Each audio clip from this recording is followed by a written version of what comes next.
Hi friends, कैसे हैं आप सभी। मैं आशा करती हूँ आप सभी बहुत ही अच्छे होंगे। तो आइए, हमारे टारगेट क्लासेस में आप सभी लोगों का वेलकम है, स्वागत है। तो फटाफट से आ जाइए गाइस।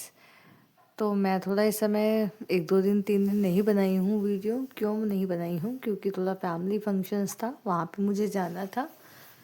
तो इस वजह से मैं आपको वीडियो नहीं दे पाई हूँ। लेकिन मैं आप सीटेट की जो वीडियोस थी वो आपने देखी होगी। और नेक्स्ट मैं आपका यूपी टेट का कवर करूँगी सी टेट के बाद। तो आइए, पहले सी टेट का सीडीपी का है हमारे। UP TET sorry C TET का है, नहीं है यूपी टेट का है। यूपी टेट में कौन सा है? सीडीपी का। ठीक है, क्वेश्चन नंबर फर्स्ट।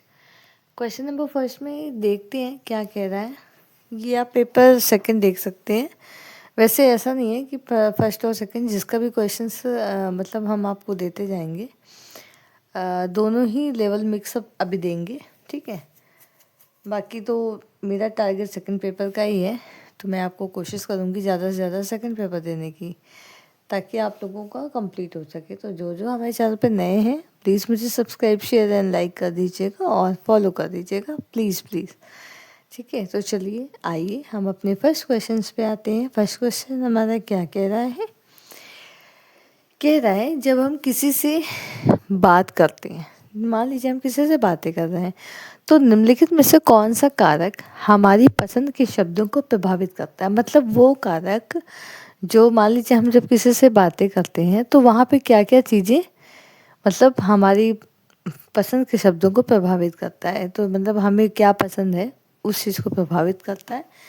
ठीक है, तो यहाँ पर मान लीजिए हम किसी से बातें कर रहे हैं, तो यहाँ पे पहला ऑप्शन दिया है जलवायु, सेकंड ऑप्शन दिया है बातचीत का स्थान, ठीक, थर्ड है संदर्भ या कॉन्टेक्स्ट।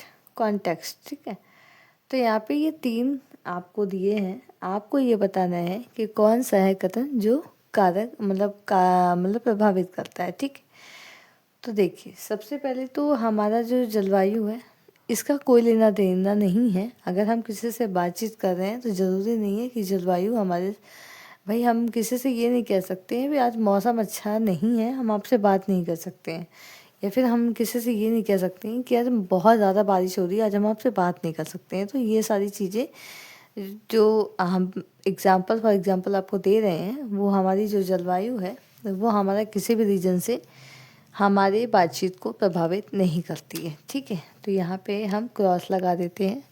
उसके आगे है बातचीत का स्थान। बिल्कुल, अगर हम कोई बातचीत कर रहे हैं, हमारे बातचीत का स्थान हर जगह अलग अलग होता है। बच्चे स्कूल में बातें अलग तरीके से करते हैं, बच्चे क्या, हम लोग भी स्कूल में बातें अलग से करते हैं जाते हैं तो।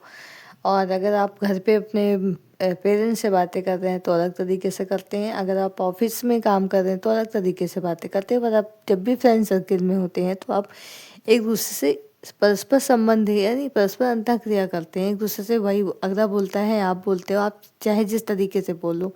ठीक है, तो मानी सी बात है, स्थान प्रभावित करता है। ठीक है,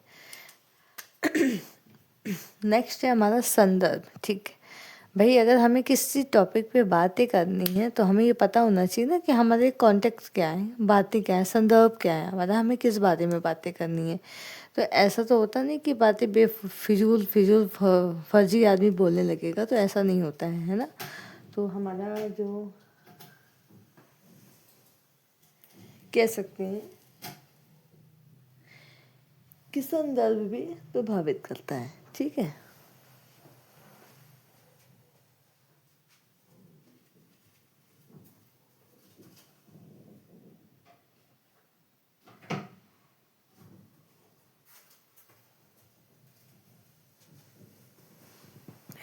तो इस तरीके से कि अगर हम ऑप्शन नंबर देखा जाए तो हमारा आंसर में कौन कौन सा नहीं होगा, सेकंड और थर्ड होगा और फर्स्ट नहीं होगा। ठीक है, तो फर्स्ट हमारा यहाँ पे है, इसे कट कर देते हैं, और यहाँ पर भी है, इसे कट कर देते हैं। तो ऑप्शन नंबर सेकंड सही है, जिसमें है हमारा सेकंड और थर्ड। ठीक है, तो हमें ये सारी चीज़ें प्रभावित करती हैं। ठीक, चलिए हम नेक्स्ट क्वेश्चंस पे आते हैं।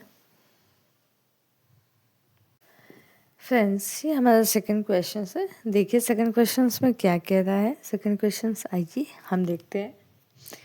लिखा है भाषा के संबंध में निम्न में से कौन सा कथन सही नहीं है। ठीक है, ये हम आपको नहीं को अंडरलाइन कर देते हैं क्योंकि नहीं भी बहुत दिक्कत करता है। तो कौन सा कथन सही नहीं है भाषा के संबंध में, आइए जानते हैं। पहला है वक्ताओं के बिना कोई भाषा नहीं है, ये कह रहा है। सेकंड कह रहा है भाषा केवल संचार का साधन है। थर्ड कह रहा है शब्दकोश किसी भी वक्ता की मदद के बिना तैयार किया जा सकता है। ठीक, तो ऑप्शंस नंबर आपके हैं 1 and 3, 2 and 3, 1 and 2। So tell me, आप लोग बताइए थोड़ा सा सोच करके कि भाषा के संबंध में कौन सा कथन सही नहीं है। पहले का मतलब है वक्ताओं के बिना कोई भाषा नहीं होती। भाई जब कोई बोलने वाला नहीं होगा, भाई भाषा कैसे बनती है? जब कोई बोलने वाला होगा तब तो भाषा बनेगी ना। भाई जब कोई बोलने वाला नहीं होगा तो भाषा कहाँ से बनेगी? तो ये सही है, जब वक्ताओं के बिना जब कोई बोलने वाला ही नहीं है तो भाषा कहाँ से बनेगी? उसमें विचारों से थोड़ी ना बनती है ना। जब कोई बोलने वाला होता है तभी भाषा बनती है। ठीक है। सेकंड कह रहा है भाषा केवल संचार का साधन है। पहली बात तो हम यहाँ केवल से पकड़ लेते हैं और भाषा केवल संचार का साधन नहीं है। ठीक, यहाँ पे बोल रहा है थर्ड है शब्दकोश किसी भी वक्ता की मदद के बिना तैयार किया जा सकता है। भाई आप किसी भी वर्ड से किसी भी शब्दकोश को तैयार कर रहे हैं तो क्या बिना बोले तैयार कर लेंगे, बिना बातचीत करे कर लेंगे? तो ये जो है ये क्या कह रहा है कि बिना किसी के तैयार किया जा सकता है। नहीं, ऐसा नहीं है। तो हमारा जो कथन सही नहीं है पूछा हुआ है, ये हमारा सेकंड एंड थर्ड ही सही नहीं है। आई मीन सेकंड ऑप्शन हमारा राइट है, जिसमें सेकंड एंड थर्ड का ऑप्शंस दे रखा है, तो यही हमारा सही नहीं है। तो आइए आगे हम आपको और क्वेश्चन दिखाते हैं।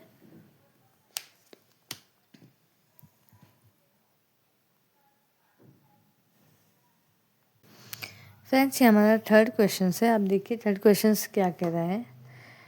कह रहा है यहाँ की विकास के परिणाम स्वरूप नवीन विशेषताएं और नवीन योग्यताएं प्रकट होती है। उसने कहा है जब भी विकास होता है तो उसके साथ साथ में जो नवीन विशेषताएं हैं, भाई जब भी बच्चे का विकास होएगा तो कोई नवीन विशेषताएं प्रकट होंगी और नवीन योग्यताएं भी आएंगी। मानी सी बात है कि विकास कैसा है? विकास हमारा सीधी रेखीय नहीं है। विकास हमारा रेखीय नहीं है, ये एक स्पाइरल फॉर्म में है।